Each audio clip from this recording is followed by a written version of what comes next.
കൊറോണയൊക്കെ ഒന്ന് ഒതുങ്ങി തിയേറ്ററുകളൊക്കെ തുറന്ന സമയത്ത് കവിതാ തിയേറ്ററിലൊരു സിനിമ കാണാനായിട്ട് പോയി.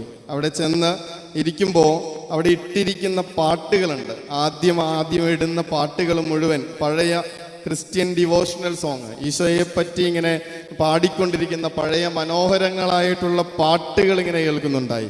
സിനിമ കണ്ട് തിരിച്ചിറങ്ങുമ്പോഴും മനസ്സിൽ കിടന്നത് ആ ഒരു പാട്ടുകൾ തന്നെയാണ്. ഇങ്ങനെ അവൻ്റെ നാമത്തിൽ ആണെന്ന് പറയുമ്പോഴും അവനെക്കുറിച്ച് പറയാൻ മടിക്കുന്ന ഒരുപാട് സ്ഥാപനങ്ങളുള്ള ഇടങ്ങളിൽ ഒരു തിയേറ്റർ നമ്മളുടെ മുൻപിൽ മറിയം മഗ്ദലേനയുടെ ജോലി ചെയ്യുന്നു എന്നുള്ളത് നമ്മളേക്ക് ഒന്ന് ചിന്തിപ്പിക്കേണ്ട കാര്യം തന്നെയാണ്. ശരിക്കും എത്ര പേരോട് ക്രിസ്തുവിനെ പറ്റി പറഞ്ഞിട്ടുണ്ട്. ഈ വിശുദ്ധയുടെ തിരുനാൾ ആഘോഷിക്കുന്ന ഓരോരുത്തർക്കുമുള്ള നിയോഗവും ബാധ്യതയുമാണത്. ഉദ്ധാനം ചെയ്ത കർത്താവിനെ എൻ്റെ കൂടെയുള്ളവർക്ക് പറഞ്ഞു കൊടുക്കുക എന്നുള്ളത്.